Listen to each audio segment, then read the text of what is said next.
سالار شمس الدین اور سالار شاد بخت کو جب قاضی ابن الخاشب کے قتل اور تحفے کے طور پر آئی ہوئی 2 لڑکیوں کو قلعے سے بھگا دینے کے جرم میں قید خانے میں ڈالا جا رہا تھا، اس وقت ایسا ہی ایک ایلچی جو اس قلعے میں آیا تھا موصل میں غازی سیف الدین کے پاس پہنچا۔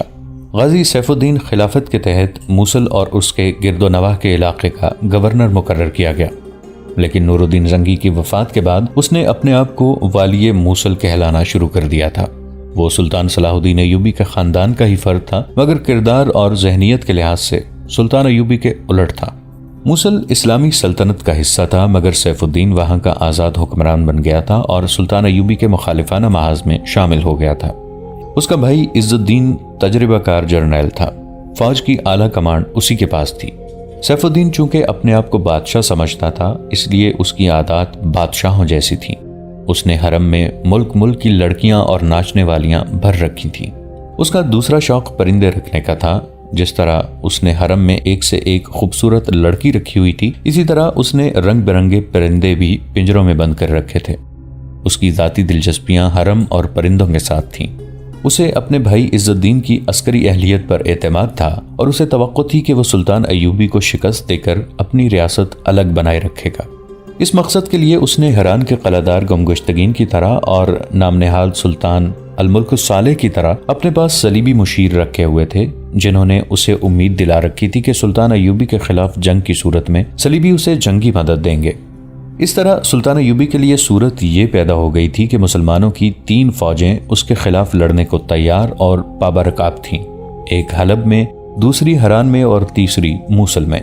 یہ تو بڑے بڑے مسلمان حکمران اور امراء تھے، چھوٹے چھوٹے شیخ اور چھوٹی چھوٹی مسلمان ریاستوں کے نواب جن کی تعداد کا علم نہیں، ان 3 بڑے حکمرانوں کے حامی، ممدود اور معاون تھے۔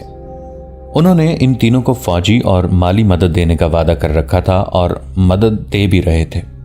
انہیں کہا گیا تھا کہ اگر سلطان چھا گیا تو جس طرح اس نے شام اور مصر کا الحاق کر کے ایک سلطنت بنا لی ہے، اسی طرح وہ ہر ایک مسلمان ریاست کو اپنی سلطنت میں مدغم کر کے سب کو غلام بنا لے گا۔ وہ بظاہر متحد تھے لیکن اندر سے پھٹے ہوئے تھے۔ وہ نہیں چاہتے تھے کہ ایک دوسرے سے کمزور رہیں۔ ان کی حالت چھوٹی بڑی مچھلیوں کے مانند تھی، ہر چھوٹی مچھلی بڑی مچھلی سے خائف تھی اور خواہش مند بھی کہ وہ بھی بڑی مچھلی بن جائے۔ سلطان ایوبی اپنے انٹیلیجنس کے نظام کے ذریعے اچھی طرح جانتے تھے کہ ان کے مخالفین میں نفاق ہے، تاہم وہ کوئی خطرہ مول نہیں لینا چاہتے تھے۔ وہ ہر لمحہ اس حقیقت کو سامنے رکھتے تھے کہ 3 بڑی فوجیں ان کے خلاف محاذ آرا ہیں۔ فوج آخر فوج ہی ہوتی ہے، بھیڑ بکریوں کا ریوڑ نہیں ہوتی۔ انہیں یہ احساس بھی تھا کہ تینوں افواج کے کمانڈر اور جوان مسلمان ہیں، اور فن سپاہ گری اور شجاعت جو مسلمانوں کے حصے میں آئی ہے وہ خدا نے کسی اور قوم کو عطا نہیں کی۔ صلیبی 4-5 گنا طاقتور لشکر لے کے آئے تو مسلمان سپاہ نے قلیل تعداد میں انہیں شکست دی، اور ان احوال و قوائف میں بھی شکست دی کہ صلیبیوں کا اسلحہ برتر تھا اور فوجیں زرہ پوش تھیں۔ گھوڑوں کی پیشانیاں اور پچھلے حصے بھی زرہ پوش تھے۔ سلطان ایوبی نے حلب کا محاصرہ کر کے دیکھ لیا تھا۔ یہ پہلا موقع تھا کہ مسلمان فوج کے مقابلے میں آئی تھی۔ حلب کی مسلمان فوج اور وہاں کے شہریوں نے جس بے جگری سے حلب کا دفاع کیا تھا، اس سے سلطان ایوبی کے پاؤں اکھڑنے لگے تھے۔ وہ اس معرکے کو ذہن سے اتار نہیں سکتے تھے۔ سلطان ایوبی پر یہ الزام عائد کیا گیا تھا کہ وہ مسلمانوں پر فوج کشی کر رہا ہے۔ یہ الزام عائد کرنے والے اسی عباسی خلافت کے حامی تھے جسے سلطان ایوبی نے مصر میں معزول کیا تھا، لیکن حقیقت یہ تھی کہ یہ مسلمان حکمران اور امراء سلطان ایوبی کے اس عزم کے راستے میں آ گئے تھے کہ وہ فلسطین کو آزاد کرائیں گے۔ سلطان ایوبی کو یہ خیال چین نہیں لینے دیتا تھا کہ قبلہ اول پر کفار کا قبضہ رہے، اور وہ یہودیوں کے عزائم سے بھی بے خبر نہیں تھے۔ وہ جانتے تھے کہ یہودی یہ دعویٰ لیے پھرتے ہیں کہ فلسطین ان کا وطن ہے اور قبلہ اول مسلمانوں کا نہیں، یہودیوں کی عبادت گاہ ہے۔ یہودی فوج لے کر سامنے نہیں آ رہے تھے، وہ صلیبیوں کو مالی امداد دے رہے تھے، اور انہوں نے جو سب سے زیادہ خطرناک مدد صلیبیوں کو دی تھی وہ غیر معمولی طور پر خوبصورت، جوان اور نہایت ہوشیار اور چالاک لڑکیوں کی صورت میں تھی۔ ان لڑکیوں کو جاسوسی کے لیے استعمال کیا جاتا تھا اور مسلمانوں کی کردار کشی کے لیے بھی۔ سلطان ایوبی کو یہ حقیقت اور زیادہ پریشان کرتی تھی کہ صلیبی فوجیں بھی موجود ہیں جن کے اعلیٰ کمانڈر اور حکمران اس کے مسلمان مخالفین کو شہ دے رہے ہیں۔ ان حالات میں سلطان ایوبی چوکنے تھے۔ وہ اپنی فوج کو نہایت اچھے طریقے سے ڈپلوائے کیے ہوئے تھے اور انہوں نے انٹیلیجنس کے نظام کو دشمنوں کے علاقے میں بھیج رکھا تھا۔ ان کا جو جنگی پلان تھا اس میں انہوں نے زیادہ تر بھروسہ چھاپہ مار کمانڈروں اور ٹولیوں اور جاسوسوں پر کیا تھا۔ موصل میں بھی حلب کا ایلچی پہنچا۔ الملک الصالح اور اس کے درباری امراء نے والی موصل کے لیے پیغام کے ساتھ جو تحفے بھیجے تھے ان میں اسی طرح کی 2 لڑکیاں تھیں جس طرح حران کے قلعہ دار گمگشتگین کو بھیجی گئی تھیں۔ حران میں تو 2 ہندوستانی جرنیلوں شمس الدین اور شاد بخت نے ان لڑکیوں کو فرار کرا دیا، قاضی کو قتل کیا اور قید خانے میں بند ہو گئے تھے، لیکن موصل میں جو لڑکیاں گئیں انہیں وہاں کے والی سیف الدین نے بصر و چشم قبول کیا۔ اس کے حرم میں یہ نہایت دل نشین اضافہ تھا۔ حلب کے ایلچی نے وہی پیغام دیا جو گمگشتگین کو دیا گیا تھا۔ وہ یہ تھا کہ صلیبی حلب والوں کو مدد کے معاملے میں دھوکہ دے چکے ہیں، اس لیے ان پر زیادہ بھروسہ نہیں کرنا چاہیے اور ان کی دوستی سے ہمیں دستبردار بھی نہیں ہونا چاہیے۔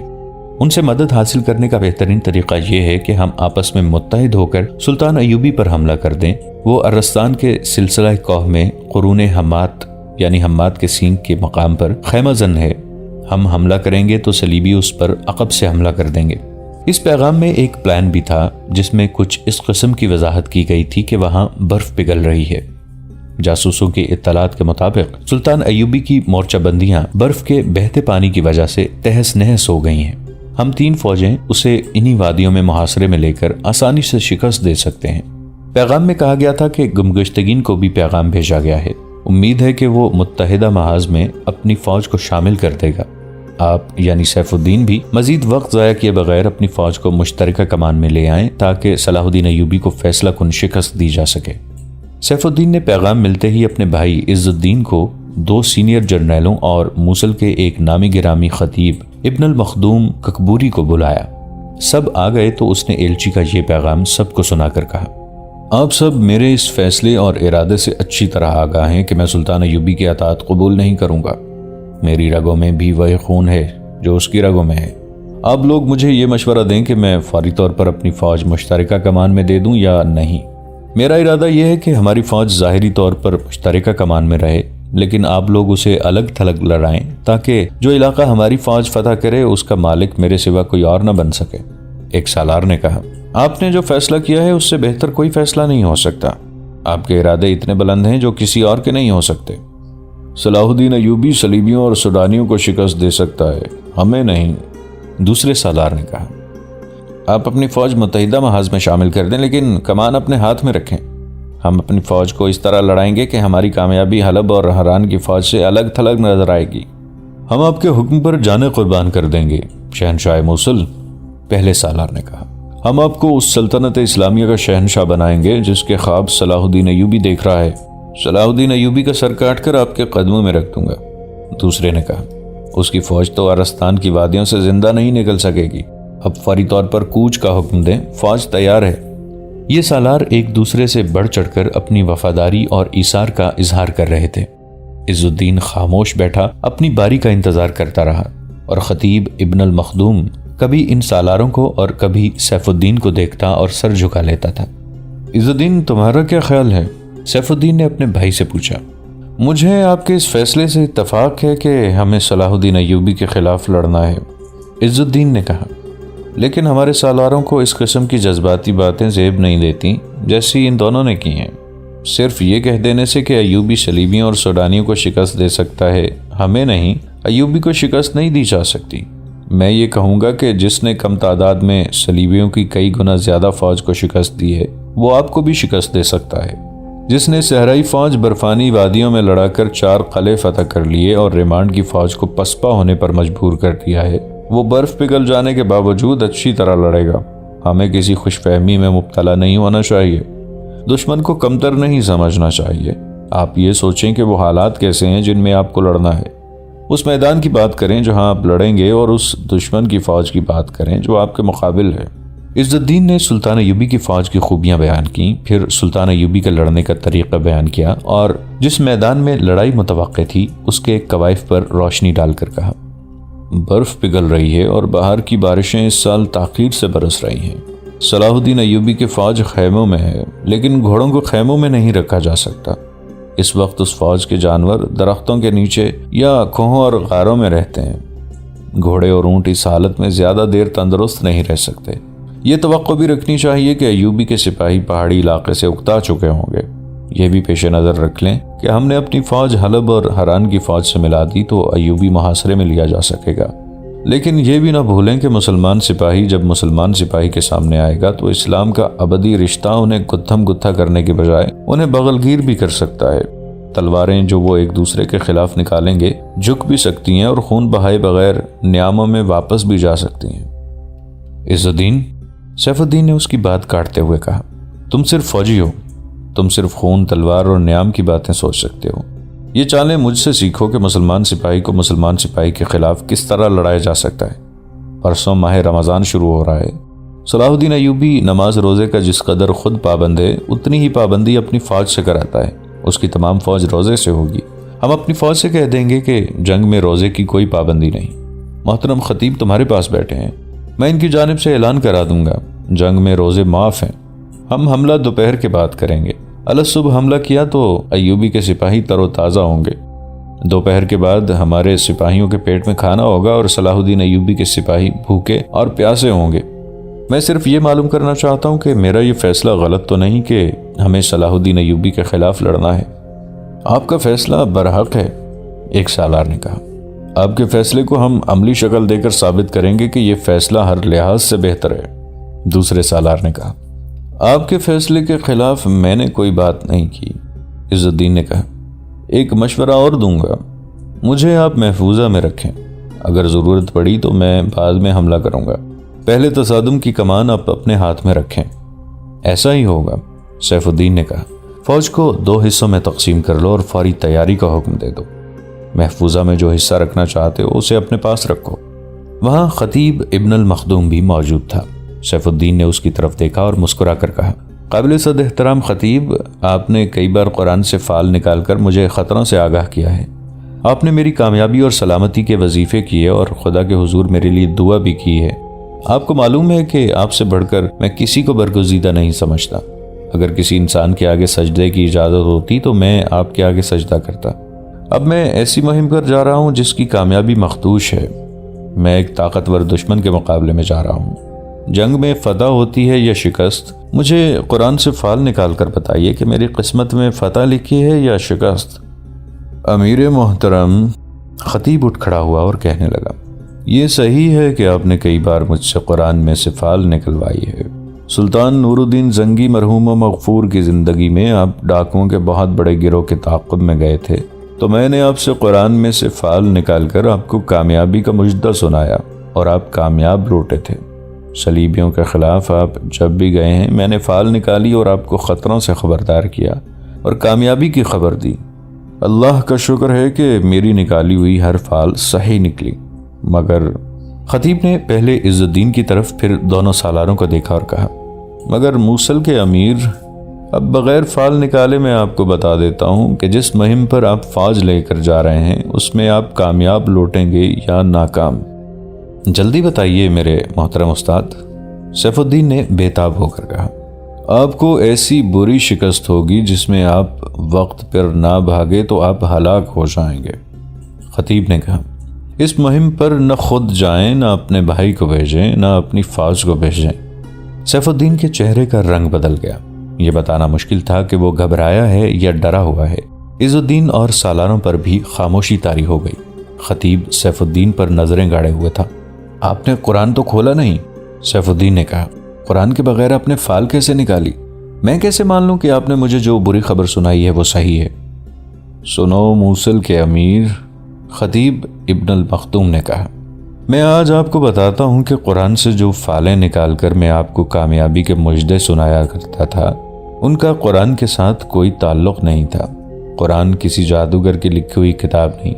قرآن صرف یہ فال بتاتا ہے کہ جو اس مقدس کتاب میں احکامات خداوندی تحریر ہیں ان پر جو عمل نہیں کرے گا وہ ناکام اور نامراد رہے گا۔ اس سے پہلے آپ صلیب کے پرستاروں کے خلاف لڑنے گئے تھے تو آپ کے کہنے پر میں نے قرآن کی فال آپ کو بتائی تھی کہ آپ کامیاب لوٹیں گے۔ اس کے بعد آپ جس مہم پر بھی گئے میں نے آپ کو کامیابی کا مجدہ سنایا اور کہا کہ یہ قرآن کی فال ہے۔ ہر فال نیک تھی، جس کی وجہ صرف یہ تھی کہ آپ کی ہر مہم اور ہر کام خدا کے حکم کے عین مطابق تھا۔ اگر مہم جس پر آپ جا رہے ہیں خدائی احکام کی صریح خلاف ورزی ہے۔ آپ کفار کے ہاتھ مضبوط کر رہے ہیں، ان سے مدد مانگ کر رسول مقبول صلی اللہ علیہ وآلہ وسلم کی ناموس پر فدا ہونے والوں کے خلاف لڑنے جا رہے ہیں۔ آپ کیسے کہہ سکتے ہیں کہ صلاح الدین ایوبی رسول مقبول صلی اللہ علیہ وآلہ وسلم کی ناموس پہ فدا ہونا آیا ہے؟ سیف الدین نے بھڑک کر کہا، میں کہتا ہوں کہ وہ ایک وسیع سلطنت کی سلطانی کا خواب دیکھ کر آیا ہے، ہم اس کا یہ خواب پورا نہیں ہونے دیں گے۔ اسے موت یہاں لائی ہے، اسے موت کے حوالے کر کے ہم صلیب کے پرستاروں کو ختم کریں گے۔ آپ مجھے کھوکھلے لفظوں کا فریب دے سکتے ہیں، خدا کو نہیں۔ خطیب نے کہا، خدا وہ سب کچھ جانتا ہے جو ہم سب نے اپنے اپنے دلوں میں چھپا رکھا ہے۔ فتح اس کی ہے جس نے اپنے نفس پر فتح پا لی۔ میں آج آخری پیشن گوئی کر رہا ہوں، شکست آپ کا مقدر ہو چکی ہے۔ اگر آپ اسلام کے پرچم تلے چلے جائیں اور اللہ کی راہ میں قتال اور جہاد کے لیے نکل کھڑے ہوں تو آپ کے مقدر کا لکھا ٹل سکتا ہے۔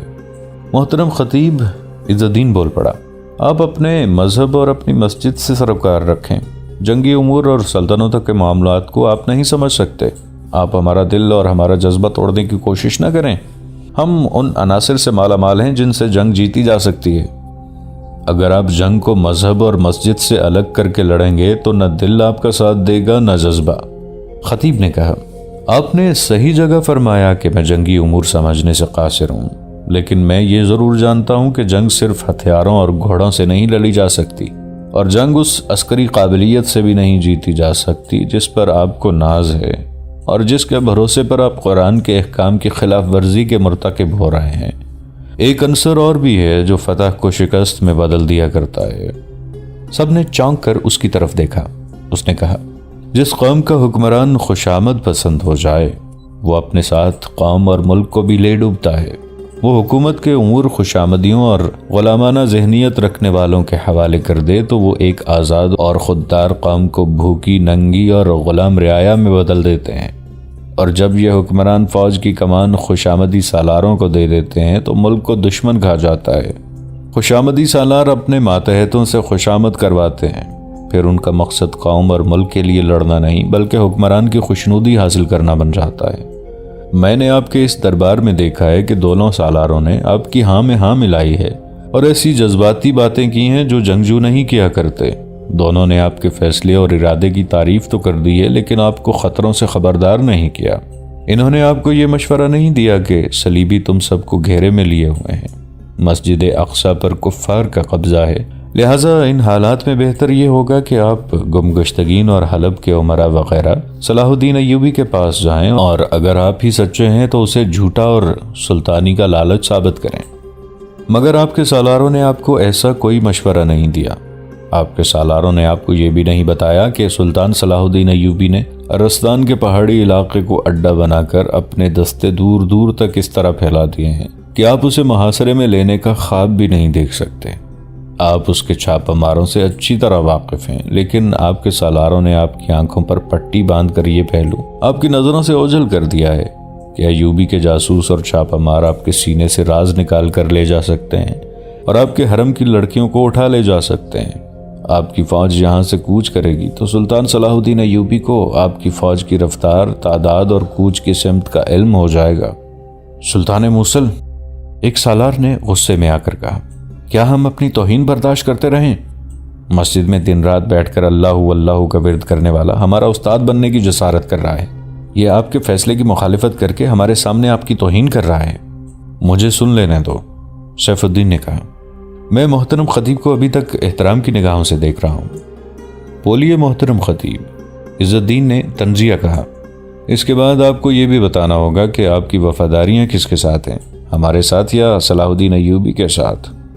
میری وفاداریاں اللہ اور اللہ کے رسول کے ساتھ ہیں، خطیب نے عز الدین سے کہا۔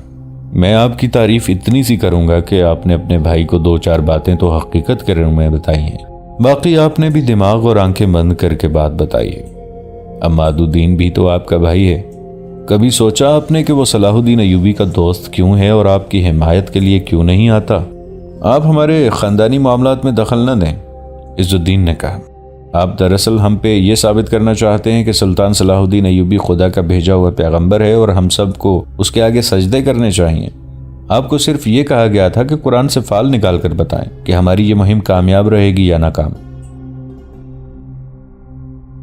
دوستو، آج کے لیے اتنا ہی۔ اسی کہانی کی اگلی قسط کے ساتھ بہت جلد حاضر ہوں گے۔ نیچے کامنٹ سیکشن میں اپنی رائے کا اظہار ضرور کیجیے گا۔ ہمارے اس چینل کو سبسکرائب کر کے نیچے موجود بیل آئیکن کو بھی ضرور کلک کیجیے گا۔ اگلی ملاقات تک کے لیے ہمارا اور آپ کا اللہ نگہبان۔